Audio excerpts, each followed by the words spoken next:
गोविंद देव जी के जो बड़े विग्रह हैं उनके साथ एक छोटे से विग्रह हैं, है ना, अगर आप लोगों ने नोट किया होगा तो यहाँ पर भी सेम सीन है और इनके जो दर्शन भी गोविंद देव जी से मिलते हैं।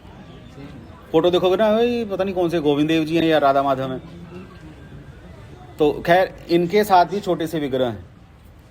ये जो विग्रह हैं इन विग्रह को गौर गोविंद कहा जाता है, या पुजारी इनको चैतन्य महाप्रभु भी कहते हैं।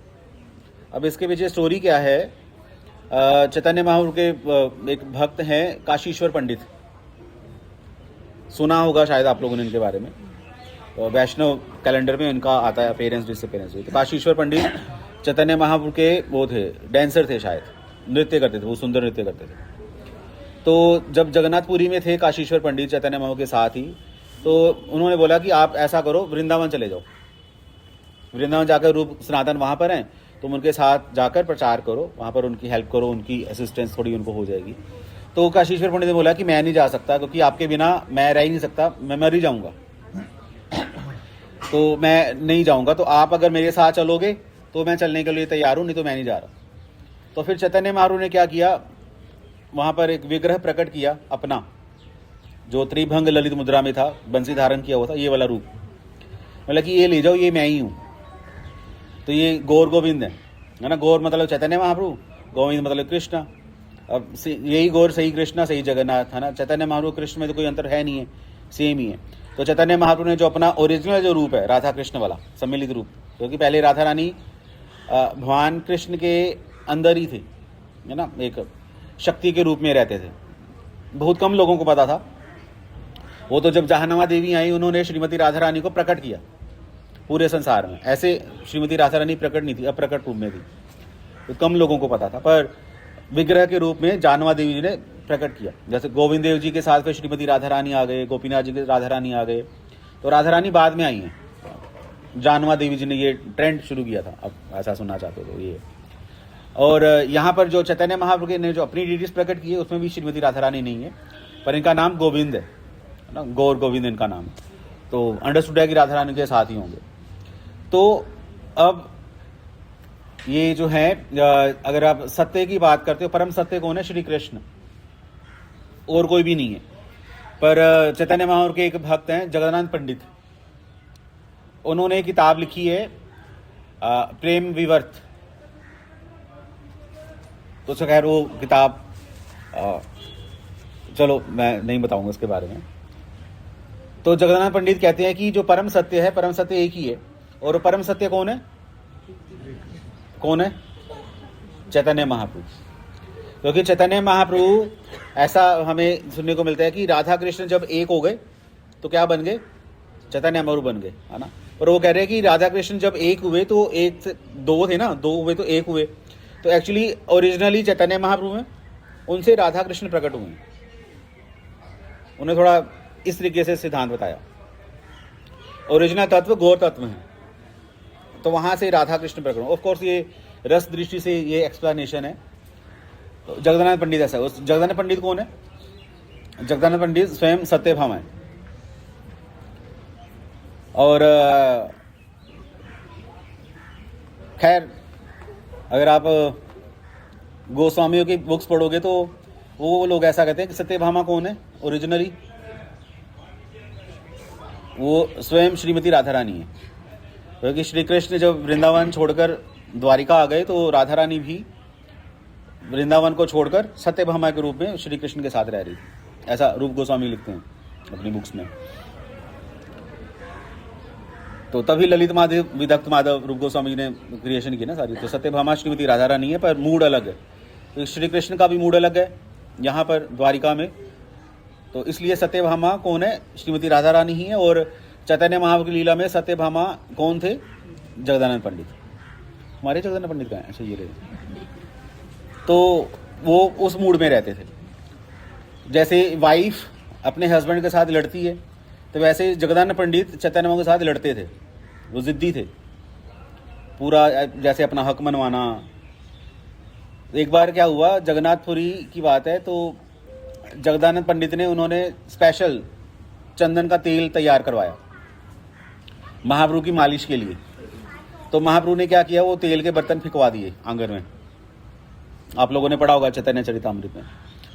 तो ये जब जगदानंद पंडित को पता चला कि मैंने जो तेल बनवाया चैतन्य महाप्रभु ने फेंक दिया, तो वो रूठ गए पूरी तरह से।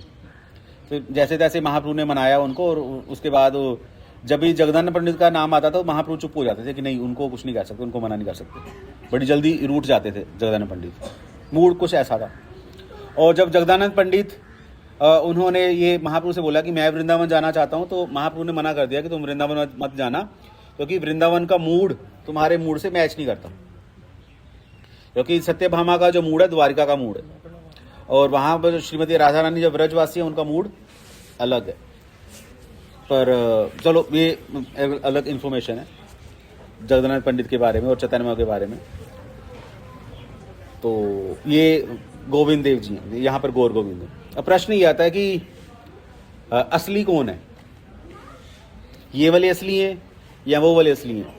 या मैं अभी बातें कर रहा हूँ, बातें सुन रहा हूँ डिवोटीज की, हर बार सुनता हूँ। चलो मैं अपनी बात बता रहा हूँ कि हम लोग सुनने के बाद ये बोलते हैं कि ये भगवान का चेहरा इनसे मिलता है, भगवान की टांगें इनसे मिलती हैं, ये पेट उनसे मिलता है, ये असली विग्रह ये वाले हैं, ये वो वाले नकली हैं, वहाँ को क्या है। तो असली नकली कुछ नहीं होता, सभी असली हैं, बस हम लोग ही नकली हैं। क्या नहीं पड़ रही है, ऐसे ही नहीं, छोड़ दीजिए, मत करो, मैं तंग हो जाऊंगा। तो ये असली नकली कुछ नहीं होता, भगवान है बस। आपके मन में ये प्रश्न नहीं आना चाहिए कि ये वाले असली हैं या वृंदावन असली हैं, क्योंकि असली नकली अगर आप लोगों ने करना शुरू कर दिया फिर कुछ नहीं होने वाला आपका। तो ये भी मत सोचना कि इनका चेहरा उनसे मिलता है, ये कंप्लीट भगवान आपके सामने खड़े हैं। आप ये अपने मन से निकाल दिए विचार कि ये वाले चरण दर्शन है, ये वाले मुख दर्शन है, ये वाला दर्शन है, बोला दर्शन है, तो ऐसा कुछ नहीं होता। अब प्रश्न जो मैंने उठाया था कि ये वाले असली हैं या वो वाले असली हैं, तो दोनों असली हैं, क्योंकि श्री कृष्ण अपने अनंत रूपों में प्रकट हो सकते हैं। एक है ना, आता ना, एक मोमबत्ती से हजारों मोमबत्तियां प्रकट होती हैं, एक प्रकाश से हजारों प्रकाश प्रकट होते हैं। तो सूर्य तो एक ही है, यहां से आप देखोगे तो यहां से सूरज भी चमकता हुआ दिखाई देगा। तो अगर आपका पड़ोसी है, उससे पूछोगे तुम्हें सूरज कहाँ दिखाई दे रहा है, तो उसका इशारा अलग होगा, आपका इशारा अलग है। तो देखने वालों का अलग अलग नजरिया है। भगवान एक ही है, तो अपने भक्तों के लिए अलग अलग रूपों में प्रकट हुए। तो इसलिए अब से असली नकली करना आप बंद कर दो। अब आप बोलोगे ये वाले असली हैं, तो फिर आपके जो करतारपुर या कपूरथला में जो भगवान कृष्ण का मंदिर है वो नकली है। हमारे राधा श्याम सुंदर फिर तो श्याम सुंदर ही नहीं है फिर इस हिसाब से, तो वो तो बिल्कुल नकली है, वो तो फोटो है। तो फिर तो फोटो कह के रिजेक्ट कर दो उनको। तो असली नकली का विचार आप अपने मन से निकाल दीजिए। सब असली है और नकली कौन है? नकली है, हमारी आंखें नकली हैं, जाली आंखें हैं, बटन है, कुछ नजर नहीं आएगा। तो ये थोड़ा सा मुझे याद आया कि आपको बताऊं काशीश्वर पंडित जी के बारे में और उनके जो विग्रह हैं गौर गोविंद जी के बारे में। तो कम भक्तों को पता रहता है, पर आप लोगों को चलो पता ही होना चाहिए हमारे को। हाँ, तो मैसेज आ गया प्रसाद का। अब सब जल्दी से उठिए, जल्दी से प्रसाद लीजिए और बस में बैठिए ताकि हम लोग चलें। अभी कालता जी जाएंगे, वहाँ कथा करेंगे, कालता जी भी करेंगे। बस यहाँ बस थोड़ा मंदिर के बारे में सुन लीजिए, कहाँ पर आए हैं, क्योंकि अभी प्रसाद का अरेंजमेंट कर रहे हैं, सबको रोटी से प्रसाद मिल रहा है। तो ये इस जगह को कनक घाटी के नाम से जाना जाता है। कनक मतलब, कनक क्या होता है? कनक संस्कृत में कनक बोला जाता है सोने को, गोल्ड। तो यहाँ की जो दीवारें गोल्ड कलर की है ना, थोड़ा सुनहरा लग रहा है। और ये जो बीच जो सराउंडिंग्स है सारी, ये जल महल है, बड़ा अच्छा व्यूज़ है, पहाड़ियों के बीच में है। तो ऐसा कहा जाता है, हिस्टोरियंस इतिहासकार ऐसा बताते हैं कि जब तीनों डीटीज वृंदावन से चलकर यहाँ पर आए गए थे, तो इनको यहाँ पर लेके आए थे सबसे पहले, कि भगवान के लिए बेस्ट जगह होनी चाहिए। तो ये जल महल है साथ में, तो ये राजा का जो पर्सनल महल है वो है, तो दिया गया है। तो जैसे कनक महल होते हैं, अयोध्या में जाओ वहाँ पर कनक बिहारी हैं। पता कौन है कनक बिहारी? भगवान श्री कृष्ण को कुंज बिहारी कहा जाता है और भगवान राम को कनक बिहारी कहा जाता है। कनक मतलब गोल्ड। वहाँ राम सोने में पले बड़े हैं ना, राजा के बेटे हैं, इसलिए उनके महल को कनक महल कहा जाता है या कनक मंदिर कहा जाता है। तो वहाँ पर जो आज अयोध्या में जो पुराने दर्शन थे, अभी तो चलो नया मंदिर बन गया है, तो पहले वो कनक बिहारी का मंदिर था। तो वहाँ राम है, वहाँ राम का दरबार है। तो कनक मतलब गोल्ड। तो राजा ने अपनी तरफ से, जो राजा थे वहाँ के जो लेके आए थे, राजा अमेर सिंह, तो जय सिंह, तो वो यहाँ पर जब लेके आए तो उन्होंने बोला कि हम भगवान को बेस्ट मंदिर देंगे। तो तीनों विग्रह यहाँ जो भी जितने भी विग्रह थे सारे यहाँ पर आए पहले, और यहाँ से फिर अलग अलग जगहों पर गए हैं। जैसे मदन मोहन जी करौली चले गए, गोविंद देव जी उधर चले गए, यहाँ पर ये राधा माधव हैं। और राधा माधव की सेवा कौन करते थे? जयदेव गोस्वामी। जयदेव गोस्वामी जिन्होंने जगन्नाथ अष्टकम, जब आप जगन्नाथपुरी जाओ तो वहाँ पर एक भजन बोलते हैं, जय जय देव हरे। कौन सा सॉन्ग है ये वाला? श्रित कमला कुछ मंडल है। तो जगन्नाथ जी को ये भजन इतना प्रिय है, तो जब जयदेव गोस्वामी ये भजन गा रहे थे, जय जय देव हरे, जय जय देव हरे, जय जय देव हरे, तो उसके बदले में जगन्नाथ जी बोलते थे जय जय देव हरे, जय जय देव हरे। वो होता ना, क्या बोलते हैं, पंक्चुएशन मार्क अगर लगाओगे, अगर आप जय जय देव हरे बोलोगे तो इसका मीनिंग निकलता है कि जगन्नाथ जी जो हैं उनकी जय हो, जय जय देव हरे। पर जगन्नाथ जी क्या बोलते थे? जय जय देव हरे। तो समझ नहीं आ रही थी लोगों की एक्चुअली जय किसकी हो रही है, क्योंकि ये सिद्धांत क्या है कि भगवान अपनी जय के साथ साथ अपने भक्तों की भी जय जय बुलवाते हैं। तभी हम लोग जय प्रभुपाद भी बोलते हैं, अदरवाइज कोई तुक बनता नहीं है कि प्रभुपाद की जय क्यों बोलती है। तो भगवान को अच्छा लगता है जब उनके भक्तों की जय कर उनके साथ होती है। भगवान मतलब भक्त, भक्तों का संग, और भक्त मतलब भगवान। जहाँ भक्त है वहाँ भगवान है, जहाँ भगवान है वहाँ भक्त है, दोनों एक दूसरे से अभिन्न है।